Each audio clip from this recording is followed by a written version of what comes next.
Hello, Midnights. You are listening to your favorite bedtime stories. Next up, the last broadcast, the Lucas story.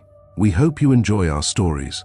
Let us know where you are tuning in from, and while you're here, please consider subscribing to our channel. It really helps keeping these stories coming. Thank you. Lucas didn't call it the apocalypse. To him, it was just the change. It began on a bright, utterly unremarkable Tuesday. The news cycle was already saturated with reports of a new, highly aggressive strain of rabies in South Asia, but this was different. This wasn't a virus that killed, it was a prion, an infectious agent that didn't spread through a cough or sneeze, but through contact with infected tissue, most often a bite. The prion, dubbed C-21, didn't cause death, it caused reanimation. Within hours of inoculation, the host's higher brain functions vanished, replaced by an instinctual, insatiable hunger. The heart still pumped, the lungs still drew ragged breaths, but the person was gone. The true tipping point wasn't the contagion, it was the global reaction. Governments, paralyzed by conflicting data and a terrifyingly rapid spread, waited too long to lock down. Mass casualties in crowded cities quickly overwhelmed medical services and military containment efforts. The very people tasked with securing the world became the carriers of its ruin. Lucas, then a 22-year-old college dropout working in a shipping warehouse, watched his city fall in 3 chaotic days. He was lucky. His instinct to flee to the rural, lightly populated countryside of upstate New York proved to be his salvation. 5 years later, life for Lucas, now 27, is an exercise in structured, paranoid routine. His body is gaunt but sinewy, honed by years of deprivation and physical labor. His most defining feature is his eyes, a perpetual state of hypervigilance.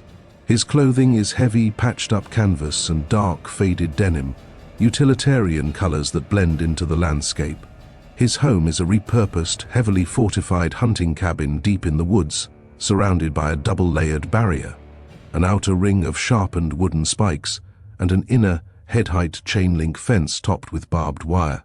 He calls it the Citadel. His day begins at dawn with a check of the perimeter, rifle in hand, looking for telltale smears of blood or broken spikes. The ration is a meager bowl of canned beans or dried jerky, with boiled filtered rainwater. Every calorie is a precious resource. The hunt, the run, is the dangerous part. Driving an ancient armored pickup truck for supplies. The strategy is speed and silence, haunted by the rule: never stay in one place long enough to be missed. The mending is dedicated to repairs, cleaning his weapons, a well-maintained bolt-action rifle, and a silent, deadly machete, and logging his inventory in a small leather-bound book. Lucas's current psychological state is one of controlled emptiness. He lives with a constant low-level surge of cortisol. He hasn't had a truly restful night's sleep in years. He is profoundly, soul-crushingly alone. One bleak afternoon, Lucas was on a supply run when he saw a small, desperate plume of black smoke rising from a hardware store, a dangerous beacon. He rushed toward the store, finding 3 shamblers besieging the entrance. Just then, a barricade shattered inward, and a thin figure scrambled out, only to be tackled by an infected. Lucas fought with brutal, efficient grace, eliminating the 3 infected. The figure he saved was a woman, maybe 24. She was small, agile, wearing grease-stained overalls. She was Maya, the quick fixer, a former engineering student. "You're an idiot for using that smoke," Lucas rasped. A large, powerfully built man, mid-30s, called down from a window. This was Jax, the Wall, a former military reservist with an aura of unflappable stoicism. "Name's Jax. What's yours, savior?" "Lucas," he said, "and you owe me quiet. Get what you need. We're leaving now." Lucas led the desperate escape, knowing the noise had drawn the swarms. Their car, a sedan, had a failed carburetor. They reached it just as the main swarm closed in. Jax ripped a piece of metal from the car door for his sister. I can improvise a patch, but I need 2 minutes and a clean spark," Maya replied. "You get your clean spark," Lucas stated grimly, drawing his suppressed rifle. "I'll give you 2 minutes." Lucas and Jax fought a desperate rear-guard action, using quiet, precise shots and clusters of shotgun fire. Maya fixed the engine in the final seconds, and the engine caught with a triumphant roar. They scrambled into the car and smashed their way out. "My Citadel is 80 miles northwest," Lucas told them. "You just burned 5 years of my silence. And now, you're going to earn your stay." The drive was agonizing. Lucas stayed off main roads, forcing Jax to engage the safety on his shotgun, demanding caution over aggression. Jax directed them toward an old mill town, Fairport, where he remembered a massive grain silo. They found an iron truss bridge choked with abandoned cars and guarded by slow bloaters and concealed runners. Lucas devised a high-risk gamble. Maya rigged a flare. Jax hurled it downstream as a diversion. The runners emerged as they sped onto the bridge. Lucas smashed the first runner with the car. The second leaped onto the hood. Jax fired his shotgun point-blank through the windshield. Blam! They barreled across the bridge. 5 miles later, the car died near the Fairport silo. Jax climbed for lookout, while Maya began hand-pumping diesel. Lucas heard a soft, metallic scrape and saw Jax halfway up, staring in terror at a silent, cunning stalker behind him. "Maya," Lucas ordered, barely breathing. "Stop pumping. Walk slowly to your right. Don't look at me." The stalker launched itself. Lucas met the attack with his machete, but the creature clawed his leg, tearing deep flesh. Not a bite. Jax slid down the cable and killed the stalker instantly. "I'm bleeding," Lucas gasped. "You made noise. We're going to use the rest of that fuel," Jax ordered. "We run the last 15 miles. With Lucas's leg bleeding and the sun setting, they raced toward the Citadel. A massive fallen oak tree blocked the road, a trap. They abandoned the car and plunged into the woods. Lucas struggled to keep up as a swarm of fast, aggressive hounds appeared. They hit a deep ravine, the Sunder Pit, spanned only by a rusted pipeline. Lucas, crawling with his bad leg, led the way. Jax fought a desperate rearguard. As the hounds swarmed the pipe, Jax planted an explosive charge, leaped to safety, and detonated it. The bridge was gone. The blast. "Everything within 10 miles knows we're here," Lucas whispered. Jax helped Lucas limp the final, hidden mile. They reached the Citadel, retracted the heavy log barrier, and the metal gate clanked shut. Inside, Lucas collapsed onto his cot. "Welcome to my home," Lucas said. "Now, we brace. We prepare. Because tomorrow the price of noise arrives." The moment the heavy metal gate clanked shut, Jax's military pragmatism took over. "Maya, check the perimeter sensors immediately." "Lucas, show me what you use for disinfectant." Lucas pointed to his meticulous medical box. Maya quickly cut away the bloodied remnants of his pants. The wound was a deep 6-inch laceration along his calf. "It's nasty," Maya announced, quickly pouring high-proof liquor onto the wound, which Lucas barely endured.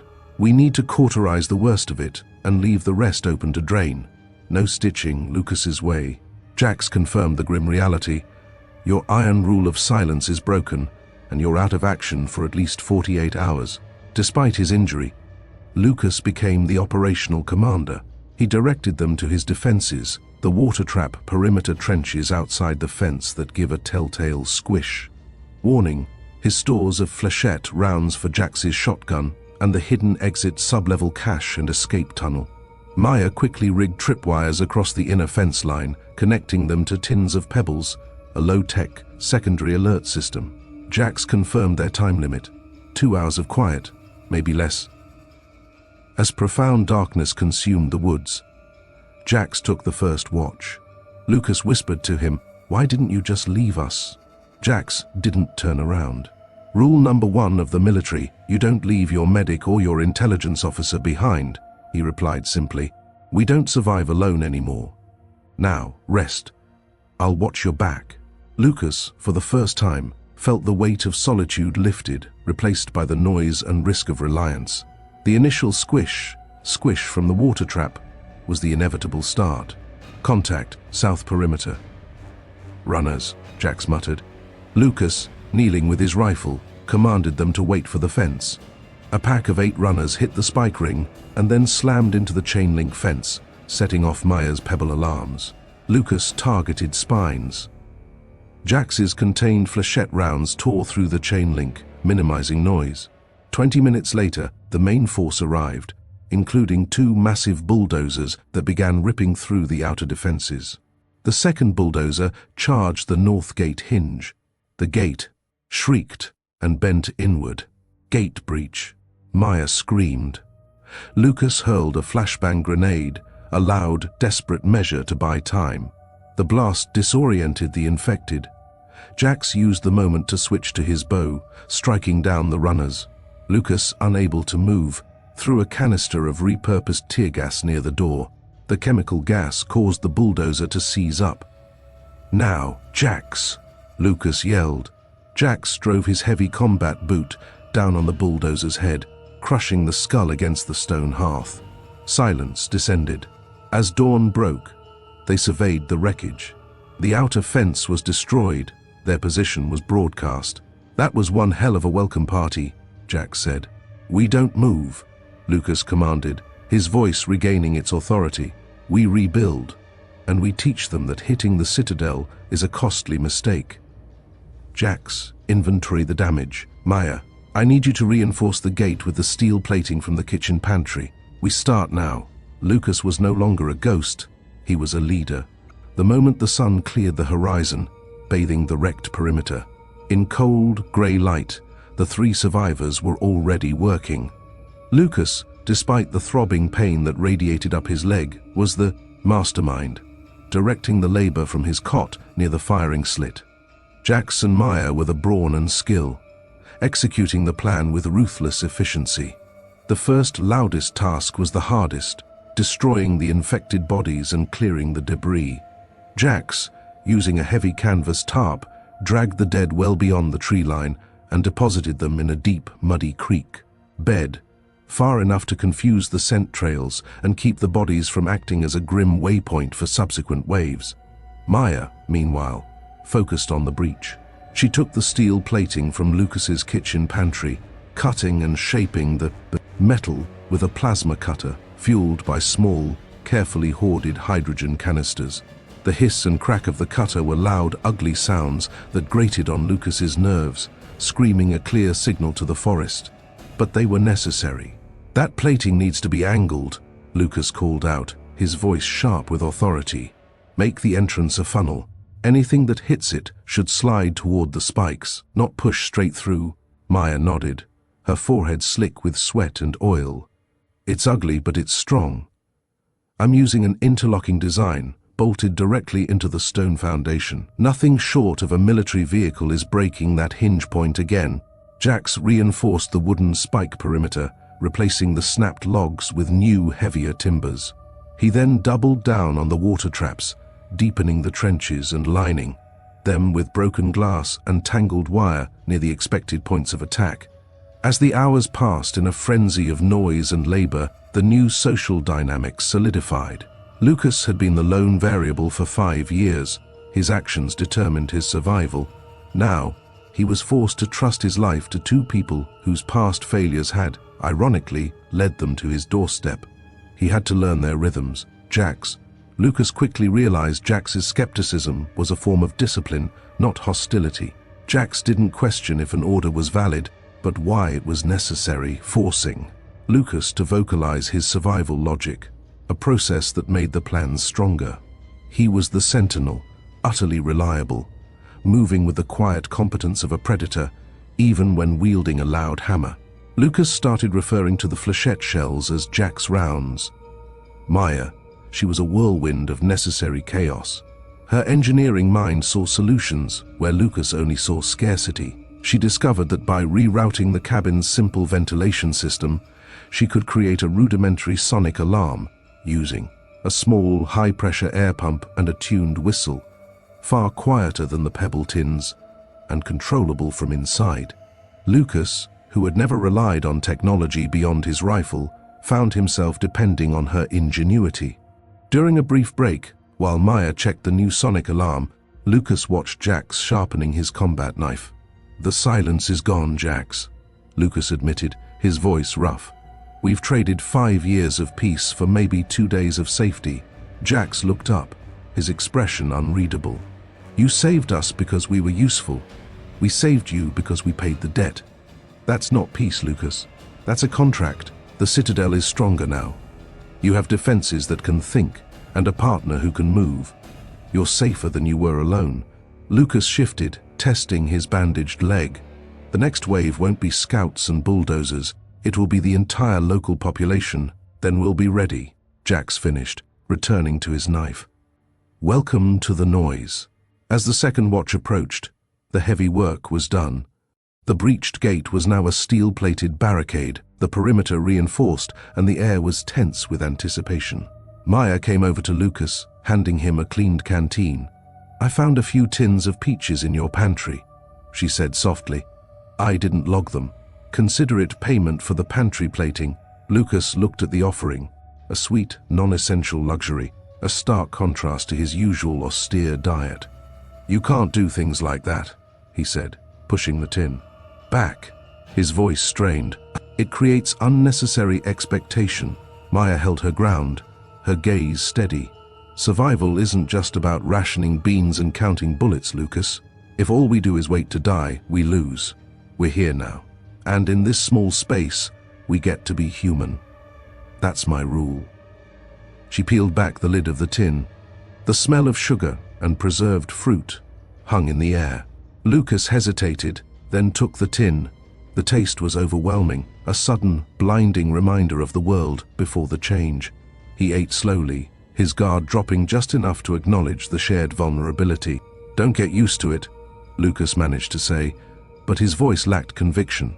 The new reality was set. The Citadel was no longer Lucas's silent tomb.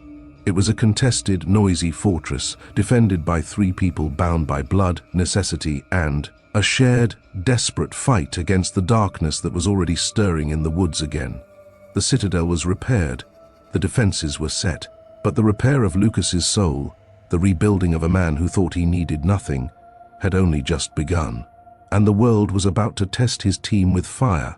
The warning came not from the water traps, but from the sonic alarm Maya had installed. The high-pressure whistle, tuned to a frequency barely audible inside the reinforced cabin, signaled a colossal pressure shift outside the perimeter. The air itself was being displaced by sheer numbers. It's not a pack, it's a tide, Jax stated, his stoicism momentarily cracking as he peered through the firing slit. He could see infected piling up at the outer edge of the forest, a dark, undulating mass of bodies moving with uniform, slow inevitability. Lucas, his face pale from pain but his eyes sharp, dragged himself to the center console where Maya had placed his map and inventory log. They followed the noise, and they converged. This is the local population, drawn from a 20-mile radius. We cannot hold the perimeter, Jax. We consolidate and rely on the plating. Maya watched the density readings on her improvised sensor display.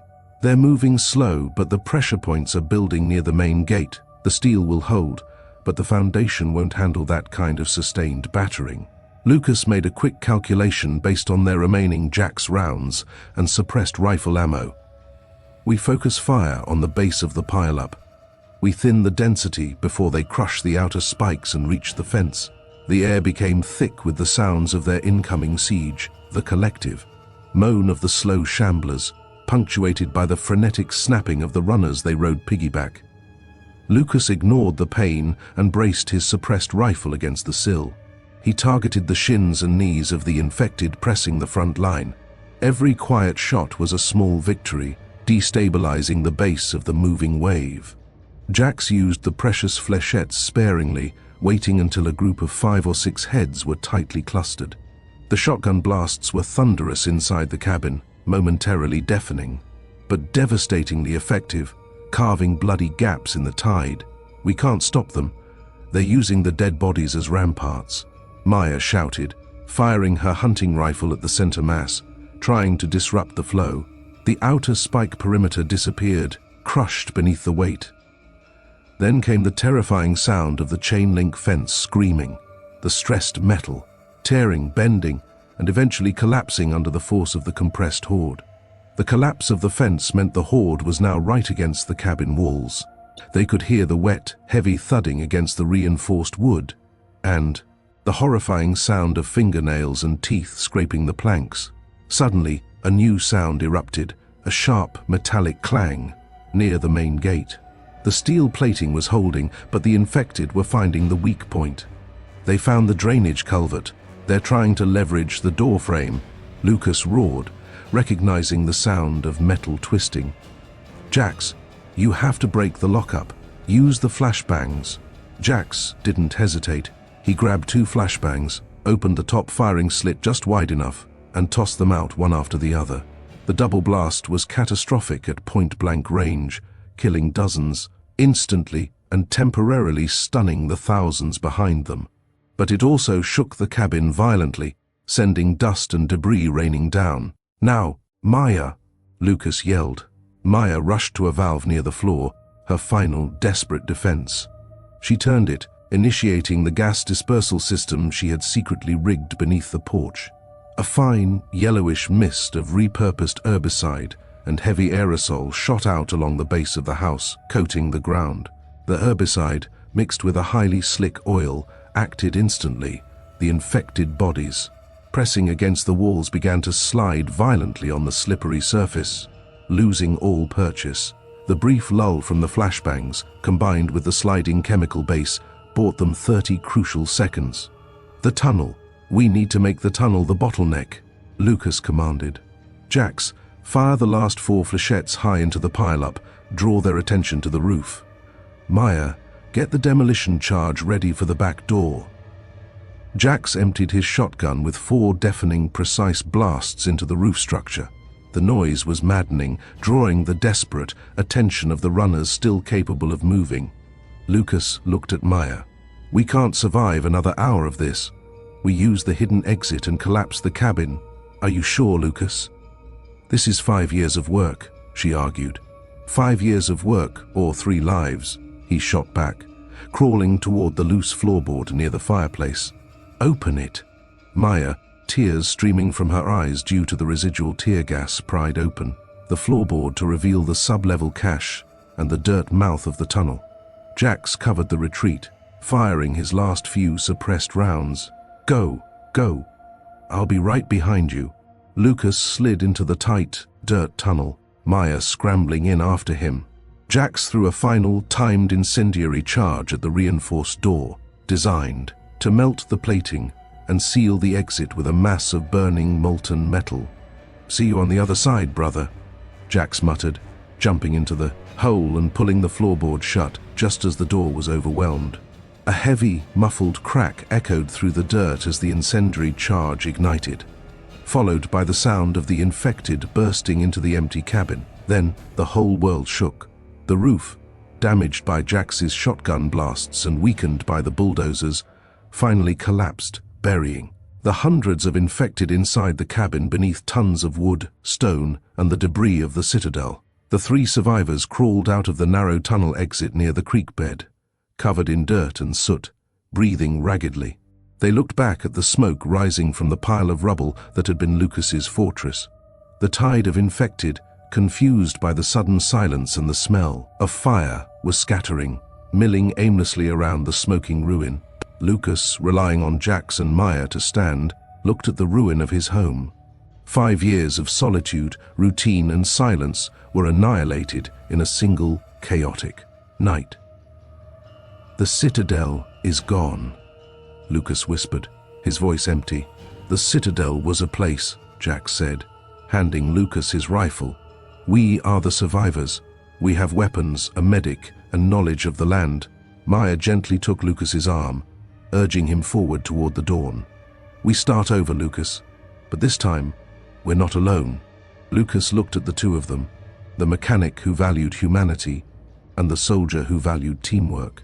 He raised his eyes to the rising sun, the first one he had ever faced with partners. "We move northwest," Lucas commanded, his voice hoarse but steady. "We find quiet ground, and we build something better than silence. Thank you for listening."